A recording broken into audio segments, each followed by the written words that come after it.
Bonjour Monsieur Tesson. Bonjour. Les Garéoultais le savent, vous étiez déjà tête de liste à l'élection municipale de 2014. Vous l'êtes de nouveau en 2020.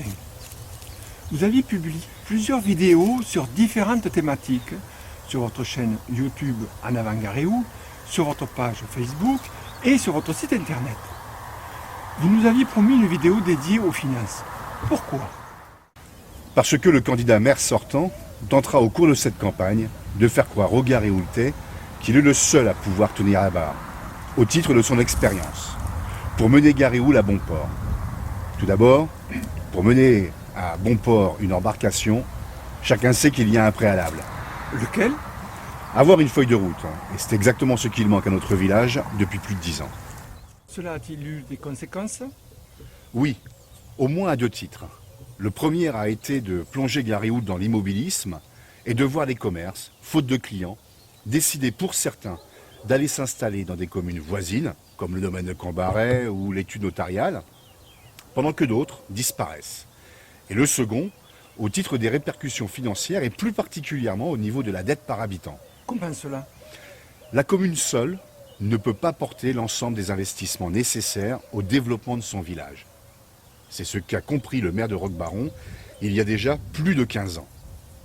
Donc, si les investissements nécessaires ne sont pas réalisés ou sont insuffisants, si ceux qui apportent la richesse partent dans les villages voisins parce que non soutenus, et si les coûts de fonctionnement sont maintenus, voire augmentent, alors la dette ne peut qu'augmenter. Vous pourriez nous préciser votre pensée ? Là où la commune de Garéoul connaît un endettement par habitant de 952 €, celle de Roquebaron, village voisin et comparable en nombre d'habitants, se situe à 443 € par habitant seulement. En d'autres termes, c'est la double peine. Non seulement l'immobilisme de notre village fait que Garéoul perd ses commerces et se transforme en village dortoir, mais en plus, on crée une dette 2 fois supérieure à celle de notre voisine. Quelle conclusion en tirez-vous ? Dans la société civile, dans la vraie vie en somme, avec des résultats de cet ordre, vous êtes remerciés sans ménagement et sur le champ. Notre équipe a des compétences incontestables en matière d'économie, de négociation et de gestion. Et le maire ne pourra décemment pas nous faire un procès en incompétence ou faire croire qu'il est le seul à détenir les clés du camion ou pire encore, qu'il est l'homme de la situation. Très bien, mais alors comment allez-vous financer les promesses de votre programme ? Ce ne sont pas des promesses, mais des engagements. Tout d'abord, il est important de préciser que nous n'avons pas vocation à imiter notre voisin dans son développement. Il existe déjà une zone commerciale sur notre canton. Il était important de le préciser. Nous devons exister au travers de nos valeurs et de notre projet. Valoriser notre territoire, notre culture provençale, en développant le no-tourisme, l'écotourisme, l'artisanat local et le commerce de proximité, grâce et au travers, entre autres, de l'adhésion de notre village au parc naturel régional de la Sainte-Baume. Nous ferons de Garéoul une de ces portes d'entrée emblématiques. Vous ne répondez pas complètement à la question. J'y viens. Nous refusons d'utiliser la stratégie du maire sortant candidat, qui, pour collecter 2 fois plus de taxes, sans effort, a inscrit dans son PLU sa volonté de multiplier par 2 la population d'ici à 2035. Ce stratagème lui permettrait de diminuer la dette au détriment de la qualité de vie des Garéoultais. Au contraire, pour financer le développement que nous préconisons tout en préservant le bien vivre à Garéoul, nous utiliserons les partenariats publics-privés. En quoi cela consiste-t-il ? Ce sont des contrats administratifs d'une forme assez récente. Ils apportent de la souplesse de gestion pour les municipalités tout en s'assurant qu'elles restent en charge de la gestion du service public. Vous pourriez préciser ? Oui, bien sûr. Le public, c'est-à-dire le politique, crée les conditions. Le privé finance les infrastructures, leur entretien, leur maintenance et assure leur exploitation.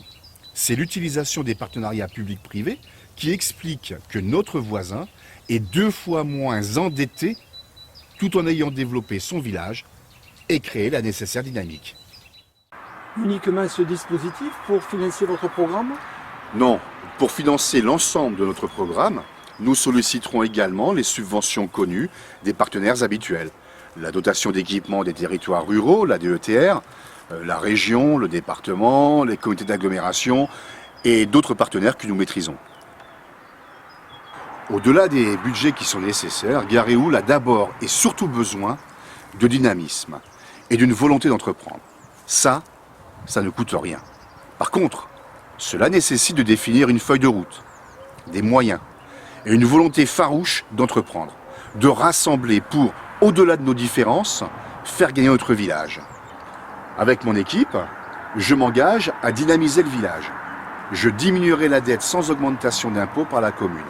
De plus, je m'engage à ce que l'argent commun soit dépensé pour les Garéoultais et non pour n'assumer qu'un fonctionnement. Nous arrivons à la fin de cette interview. Pourquoi avez-vous choisi les hauteurs de Garéoul? Et que vous inspire ce lieu? Cet endroit est symbolique. Il surplombe la commune. Il vous commande de prendre de la hauteur, cette hauteur nécessaire pour prendre les bonnes décisions, après en avoir compris les enjeux. C'est la raison d'être de notre programme. Mon sens des responsabilités est à la mesure de l'étendue et de l'importance de notre commune. C'est ainsi que mon action se dirigera pour porter un projet de développement raisonnable et raisonné, tout en préservant notre qualité de vie. Un dernier mot? Oui, mes convictions profondes en quelques mots qui font ce que je suis. Une volonté à retisser le lien entre les Garéoultais. Une efficacité des mesures décidées. Encourager et accompagner le dynamisme du tissu économique et associatif pour un développement raisonné et harmonieux dans le respect de l'environnement.